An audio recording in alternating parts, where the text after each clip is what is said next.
Hello, second grade, and welcome to your third day of activities for science this week. We are going to be looking at food chains and focusing some on the producers and the consumers within the food chains. I'm going to start with this little PowerPoint presentation.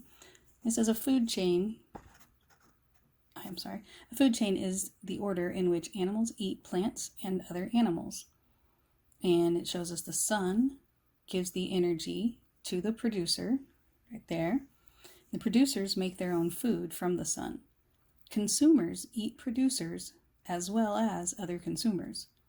Here you have a consumer to eat that producer, and then a consumer to eat the consumer, and a consumer to eat the consumer.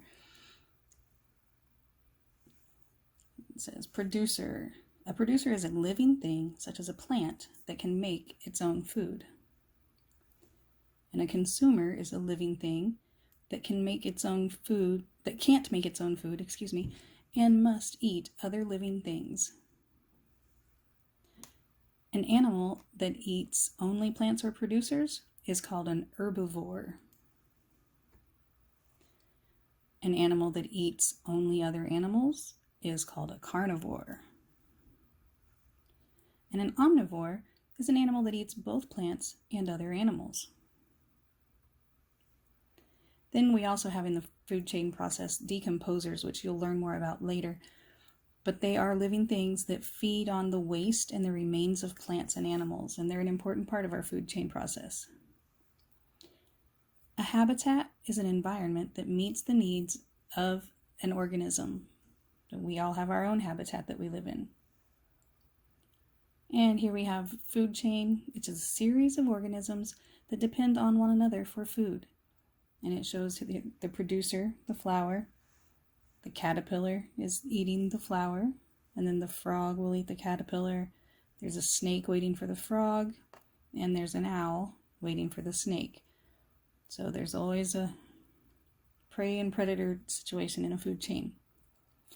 Prey are consumers that are eaten by predators. In other words, they're eaten by other animals. And a predator, that's a consumer that eats prey or eats other animals. Here's a fun song to help you remember the producers and consumers in the food chain.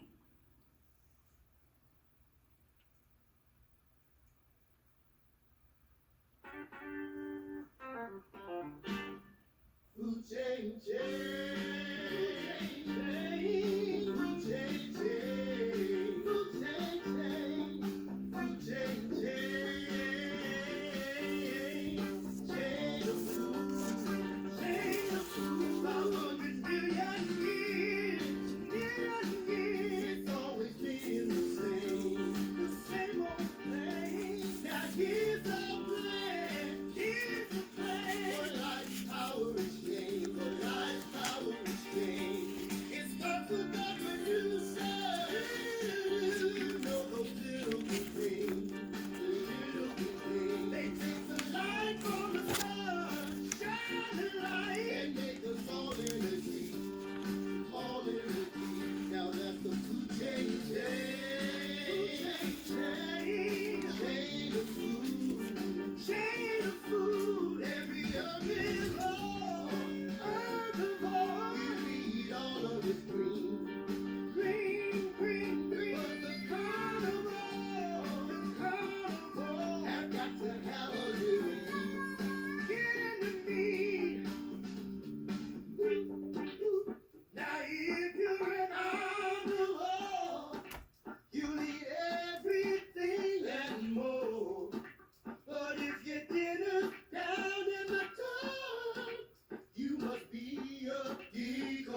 Okay, I will be right back with you in just a moment.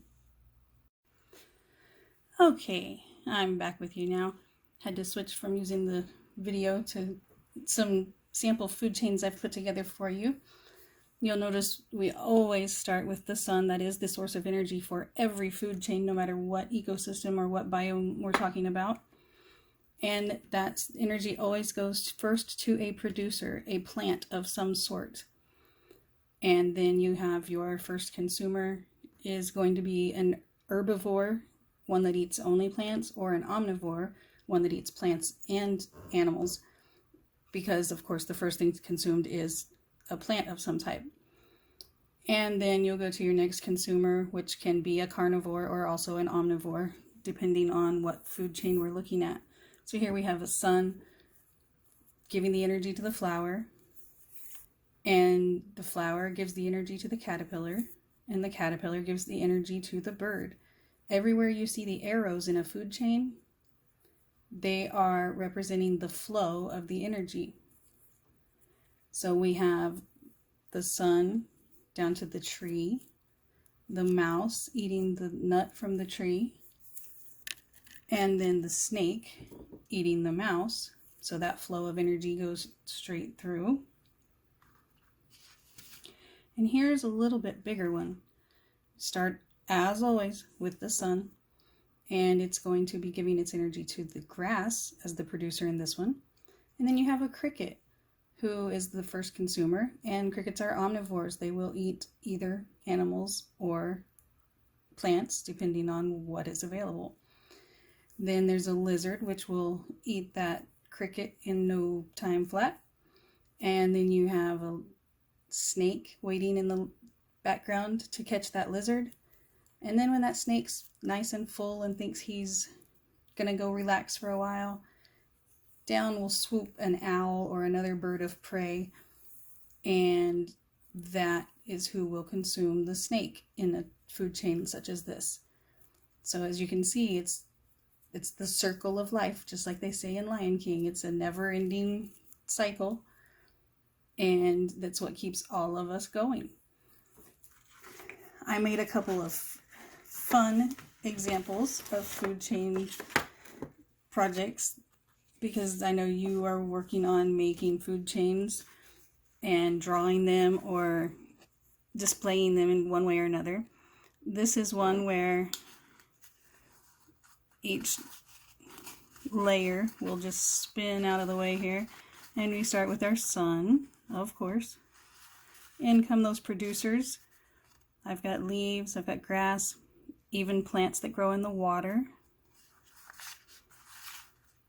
And my first level of consumers, I've got grasshoppers and crickets and rabbits and a fish.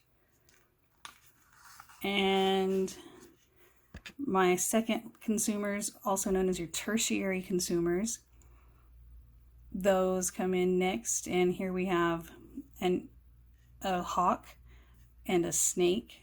I ran out of room. I couldn't get the ones for the fish on here. But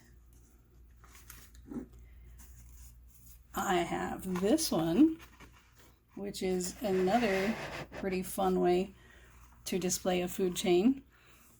And you may think, Ms. Pencil, you're crazy. That does not look like a food chain. But watch. We start with the sun, and its energy is going here to the seaweed or the plants growing in the water. And here we have a small fish, that orange one, that's going to eat the seaweed. And then here behind we have Mr. Shark with all of his big teeth coming in, and he will eat that smaller fish. And so here we have your producer, your first consumer, and your second consumer. So that is a different way you can display a food chain.